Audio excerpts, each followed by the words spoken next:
Hi, John. You look ready for action today. I am, Emma, though I almost didn't make it. I actually started to get cold feet about presenting today. Oh, really? Even you get cold feet sometimes. I thought you were always brave. I remember I nearly got cold feet before my first live show. See, it happens to all of us. And speaking of getting cold feet, that's our idiom for today. It is. A very warm welcome to the English Speaking School podcast. I'm Emma. And I'm John. Today we're going to dive into a fantastic English idiom, get cold feet. First, what is an idiom? An idiom is a phrase. Its meaning is not clear from the individual words. Yes, the words together mean something special. So, Emma, what does get cold feet mean? It means you become nervous or scared about doing something you planned. You suddenly want to stop. That's right. Your actual feet aren't cold. It's about your feelings. Exactly. Maybe you plan a big trip, but then you get cold feet and decide not to go. Or someone plans a wedding, but at the last moment they get cold feet and change their mind. Those are perfect examples, John. It really shows how common get cold feet is for different situations. Absolutely. And we hope our listeners aren't getting cold feet about improving their English with us. If you're enjoying our explanations, please subscribe to the podcast now. Yes, your subscriptions help us reach more learners. Also, give us a like and share this episode with a friend. Maybe someone who sometimes gets cold feet about speaking English. It really helps the channel grow. Thanks for that, John, and a big thank you to everyone who's subscribing and sharing. It really helps us out. It really does. Now, let's get back to get cold feet. Why is learning an idiom like this so important for English learners? Well, idioms make your English sound much more natural. Native speakers use them constantly in daily life, in movies, and in songs. That's right. If you don't understand idioms, you might miss the real meaning of a conversation. For example, if your friend says, "I got cold feet about the bungee jump," they aren't talking about temperature. They're talking about fear. Exactly. Knowing get cold feet helps you understand their feelings and shows you can speak more like a native, too. It adds color to your language. That's so true, Emma. I remember a student of mine confused get cold feet with actually having cold feet because of the weather. He said, "My feet got cold, so I didn't go to the party." He meant he was nervous, but it sounded like he just needed warmer socks. That's a classic misunderstanding. It really highlights why you can't translate idioms word for word. You need to learn phrases like get cold feet as one whole meaning. Exactly. So, remember, when you hear get cold feet, it's about being scared to do something, not about your actual toes. That's exactly right. Understanding the meaning is step one. But how do we start using get cold feet in our own conversations? Good question. Let's try a small activity. I'll describe a situation, and you, our listeners, decide if someone would likely get cold feet or not. Perfect. This helps you practice thinking about when to use it. Here's the first one. You've planned to go skydiving next Saturday. Would you get cold feet? Many people would. Jumping from a plane is scary. So you might say, "I'm getting cold feet about the skydiving trip." Here's another. You're asked to give a presentation to your classmates next week. Definitely. Public speaking often makes people get cold feet. You could say, "I'm starting to get cold feet about my presentation." It means you're nervous. Those activities are great for recognizing when to use get cold feet. Now, let's try something different for actually using it in your sentences. Exactly. This time, we'll give you a situation, and we want you to form a complete sentence using get cold feet. think about the right tense for get. Okay, here's your first situation. You promised to help a friend move apartments, but now you realize it's a lot of work and you don't want to. How would you use get cold feet there? You could say, I'm starting to get cold feet about helping my friend move. Or, I got cold feet about helping my friend move. Notice get changes, but cold feet stays the same. Good point about the verb get. Here's another one. Imagine you were going to audition for a play, but you suddenly felt too nervous to go. In that case, you'd probably say, I got cold feet about the audition and didn't go. Or, I had cold feet about the audition. Remember, get is the verb here, so it changes with the past tense or present continuous. Those are excellent tips for practicing, Emma. But what if our listeners feel a bit shy or nervous to actually use get cold feet in real conversations? It's a new phrase, and they might worry about using it wrong. That's a really common feeling, John. It's perfectly normal to get cold feet about trying out new English phrases. My advice is to start small. Yes, don't just jump into a big conversation right away. You don't want to get cold feet and then not try at all. Exactly. First, try using get cold feet when you're thinking to yourself. For example, if you feel nervous about a task, think, oh, I'm getting cold feet about this report. Or write it down in a journal. Right. Or you can send a practice message to a language partner. It helps build confidence without the pressure of speaking. Remember, get cold feet is about feeling nervous, and it's okay to feel that way about new English. Then, when you feel more comfortable, try it with a trusted friend or your English teacher. You could say, I got cold feet about trying that new recipe. It's okay to make small mistakes when you're learning. The main thing is to practice using the idiom and remember its core meaning, being nervous or scared to do something. Okay, listeners, let's hear get cold feet in action. Here's a quick role play. Hey, Mark, are you still excited about your big hiking trip next month? To be honest, Sarah, I'm starting to get cold feet. It's a very challenging route. Really? But you've been planning it for ages. Don't get cold feet now. I know. I'm worried about the highest mountain. I just have cold feet about it.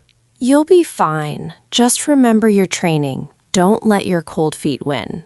You're right. I need to shake off these cold feet. Excellent. And that short role play, you heard get cold feet used several times. Yes, we heard starting to get cold feet, don't get cold feet, have cold feet, and let your cold feet win. Exactly. You heard how we changed the verb get or even used have in different situations. It shows the flexibility of the idiom.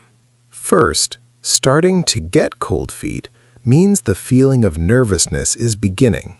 It's a process, like I'm starting to get cold feet about learning to drive. Then, don't get cold feet is a common way to encourage someone. You're telling them not to be scared. It's like saying, be brave. And I said, I just have cold feet about it. This is another way to express that you are nervous right now. You can say, I have cold feet, or I am getting cold feet. Finally, don't let your cold feet win means don't let your fear stop you from doing something. It's a great phrase for encouraging yourself or others to overcome nervousness. So, from this role play, remember that get cold feet is a verb phrase. It can change tense, like starting to get, or be expressed with have, like I have cold feet. You can also use it in commands, like don't get cold feet.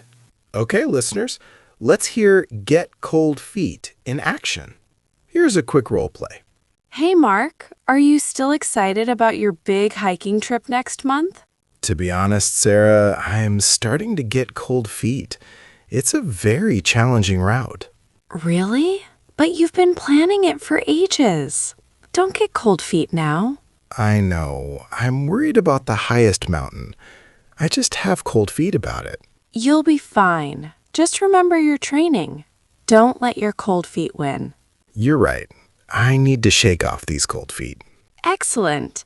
In that short role play, you heard get cold feet used several times.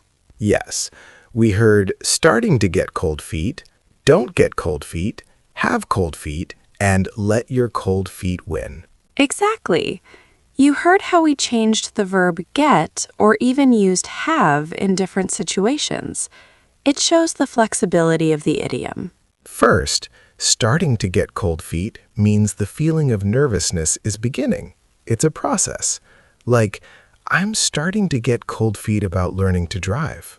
Then, don't get cold feet is a common way to encourage someone. You're telling them not to be scared. It's like saying, be brave. And I said, I just have cold feet about it. This is another way to express that you are nervous right now. You can say, I have cold feet, or I am getting cold feet. Finally, don't let your cold feet win means don't let your fear stop you from doing something. It's a great phrase for encouraging yourself or others to overcome nervousness. So, from this role play, remember that get cold feet is a verb phrase. It can change tense, like starting to get, or be expressed with have, like I have cold feet. You can also use it in commands, like don't get cold feet. Okay, listeners, let's try another role play, this time about a big life decision. Hey Ben, how are you feeling about your big move to London next week? Honestly, Sarah, I'm starting to get cold feet. It's such a big change. Oh no, but this job is your dream. You can't get cold feet now.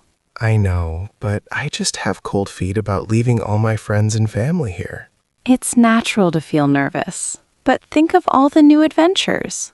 Don't let your cold feet win. You're right. I need to be brave. I won't let these cold feet stop me. Wow, another great example. We heard get cold feet used in different ways again. Yes, like starting to get cold feet, can't get cold feet, have cold feet, and don't let your cold feet win. That's right, John. Even though we heard many of the same phrases, the situation in this second role play was about a much bigger life decision, moving for a dream job. Exactly. It shows get cold feet isn't just for small things. And you can't get cold feet now is interesting. It's stronger than don't get cold feet. It means it's a critical moment. You've made a commitment and it's important not to give up. That's a great point. It's almost saying this is too important to back out of. And Ben's response, I won't let these cold feet stop me, shows he's making a strong decision to overcome his fear. It's a proactive use of the idiom. Right. So you can use get cold feet to describe the feeling, but also to encourage someone not to feel it, or to say you will not let that nervous feeling win. This variation highlights determination against the fear. So, for our final quick tip today, here's something you can do right away to master get cold feet. Yes, a super simple tip. When you hear or read get cold feet, don't just understand it, actively notice it. That's it. Actively notice it. Then, the next time you feel nervous about doing something you planned, even if it's just in your head, try to say, oh, I'm getting cold feet about this. Exactly. Practice saying it in your mind or quietly to yourself. This connects the idiom directly to your own feelings. Don't get cold feet about using it, even if it's just for practice. So, for our final quick tip today, here's something you can do right away to master get cold feet. Yes, a super simple tip. When you hear or read get cold feet, don't just understand it.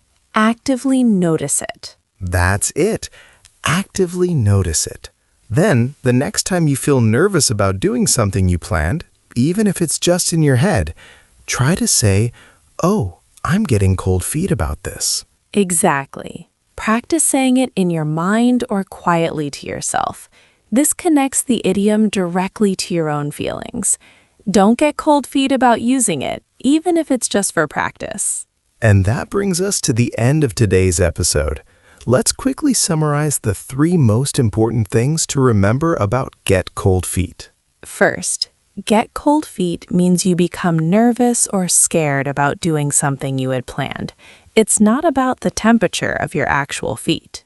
Second, remember that get is the verb here, so it changes tense. You might get cold feet, got cold feet, or be getting cold feet.